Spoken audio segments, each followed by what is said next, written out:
लोग फालतू भिड़ रहे हैं। मोदी से इसलिए नहीं भिड़ना कि वो प्रतिभाशाली भी है और भाग्यशाली भी है।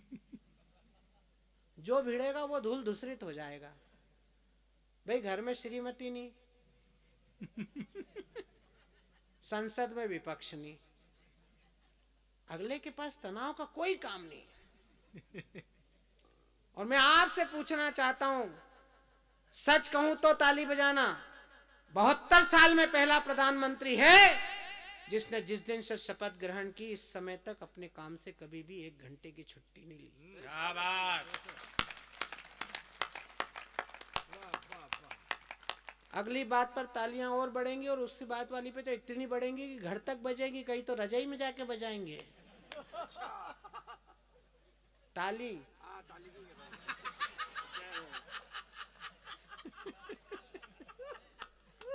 72 साल में पहला प्रधानमंत्री है जो एक खानदान की समाधियों को छोड़कर दिल्ली में मध्य प्रदेश में चंद्रशेखर आजाद की जन्मस्थली को प्रणाम करने आया। क्या बात भाई साहब, कमाल। 70 साल में पहला प्रधानमंत्री है जो हमारे घर के इन छोटे छोटे बच्चों से बात करता है परीक्षा के पहले। तो कांग्रेसियों को तकलीफ होती, बोले तो बच्चों से बात कर रहा है, तो बच्चों से बात कर रहा है। मैंने क्या उसके थोड़ी है। हमारा प्रधानमंत्री करोड़ों बच्चों से बात कर रहा है तो तकलीफ हो रही है, और तुम्हारा प्रधानमंत्री 10 साल तक एक ही बच्चे से बात करता रहा। ताली बजाओ वरना ये उंगली है ही रहेगी। वो बच्चा बड़ा ही नहीं होना चाह रहा है, बताओ। तुम्हारे आया कि नहीं आया माता ने, हमारे मध्य प्रदेश में आया, बैतूल में चुनाव सभा में बोला, बोले मैं पांडव हूँ। जैसे ही वो बोला कि मैं पांडव हूँ तो शिवराज सिंह उधर से बोले, बोले पांडव है तो द्रौपदी बता।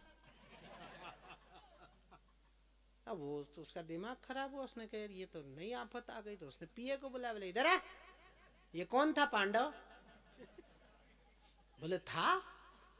जैसे उसने पूछा कि पांडव कौन था, तो जैसे आप सब मौन हो गए ऐसे ही पूरा पंडाल मौन था। पीए ने कहा कि सर वो था नहीं, थे। बोले जो भी हो बताओ यार, ये भाजपा वाले पीछे पड़ गए तो चिंदी का ताजमहल बना देंगे अभी 2 मिनट में।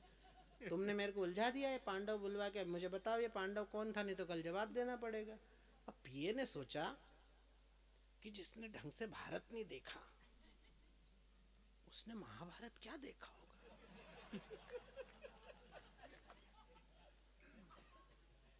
तो पीए ही होता है, और इस समय तो हर किसी भी नेता का पीए बिल्कुल फुल पीए होता है। क्या बात है, कमाल। ये तो संघी हैं जो पीए नहीं रखते, वरना विधायकों के तो 2-3 पीए होते हैं। तो वो पीए ने सोचा कि यार अब इसको कैसे समझाएं, तो वो बी.आर. चोपड़ा की सीडी ले आया। पीए देखो बहुत चालू चीज होता है। हो पीए वो बी.आर. चोपड़ा की सीडी ले आया ना, उसने फंसाई महाभारत दिखाने के लिए। तो वो उसकी किस्मत इतनी खराब कि द्रौपदी के चीरहरण वाला दृश्य लग गया। वो एक महिला की साड़ी खींची जा रही है, एक तरफ वाला खींच रहा है, इधर 5 लोग सिर झुका के बैठे हैं, इधर वाले हंस रहे हैं, इधर वाले बड़े लोग चुपचाप बैठे हैं। ऊपर से एक आदमी को कोई काम नहीं है तो वो साड़ी बढ़ा रहा है। उसने ये दृश्य पहली बार देखा, उसका दिमाग खराब। बोले क्या हो रहा है, एक महिला की साड़ी खींची जा रही है, 5 लोग सिर झुका के बैठे, कौन है ये। पीए ने कहा सर यही पांडव है। बोले निकाले जूता, ये बताने की क्या जरूरत थी, इधर वाला बता देता। बोले सर उधर वाले खींच रहा है। तो उसका ध्यान ऊपर गया कि यार ये आदमी ढंग का है। तो उन्होंने कहा ये बता देता कि सर ये तो बता ही नहीं सकता, तो हमारे भगवान है, श्री कृष्ण है, इनकी 16,008 रानियां थी, अपना तो बोनी बट्टा ही नहीं हुआ।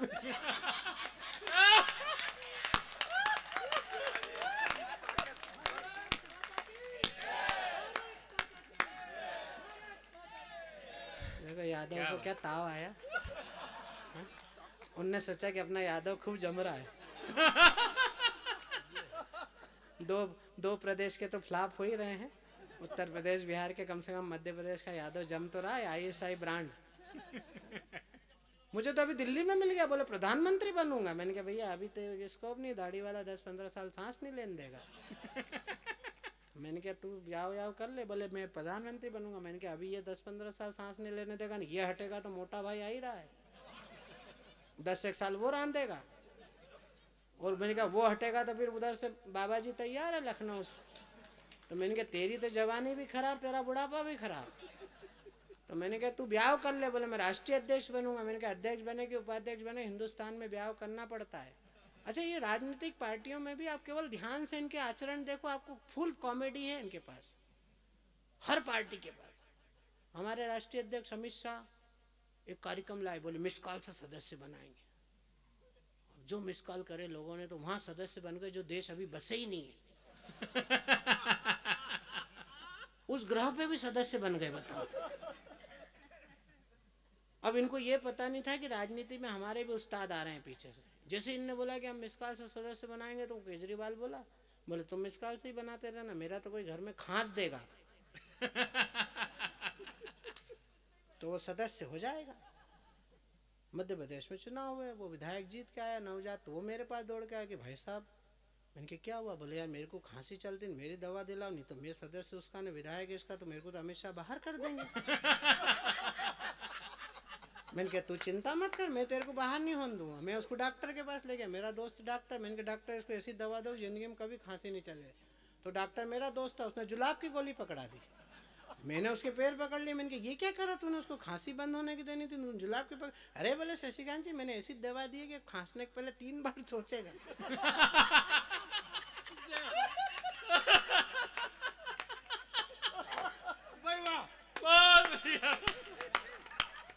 तो मेरे से बोला कि मैं प्रधानमंत्री बनूं। मैंने कहा शादी कर ले। बोले करना तो चाहता हूं लेकिन हो नहीं रही है। मैंने कहा ये हिंदुस्तान है, या जो काम कोई नहीं करता वो हमारा भगवान करता है। बोले यही तो संकट है, किस भगवान की प्रार्थना करूं? 33 कोटि देवी देवता वैसे ही 15-17 टीवी पे घूम रहे, किसकी प्रार्थना करूं? मैंने कहा मैं बता रहा हूं उसकी कर। मेरे कहने से उसने गोविंद देव के मंदिर के सामने खड़े होकर प्रार्थना की, जयपुर में भगवान में कृष्ण भगवान के मंदिर के सामने। बस उसमें से एक ठाका निकाल के लाया हूं। राहुल गांधी भगवान श्री कृष्ण की प्रार्थना कर रहे हैं, देखिए कैसे आनंद आता है। 4 पंक्तियां सुनिए कि कैसा भाग्य लिखा मेरा भगवान, भारत में भीगी भीगी रात में भी भीग नहीं पाता हूँ। क्या बात? आहा, क्या आनंद आया आपको। मतलब आप भीगना भी जानते हैं और भीगी रातें भी जानते हैं। कई अनुभवी लोग बैठे हैं यहाँ पे।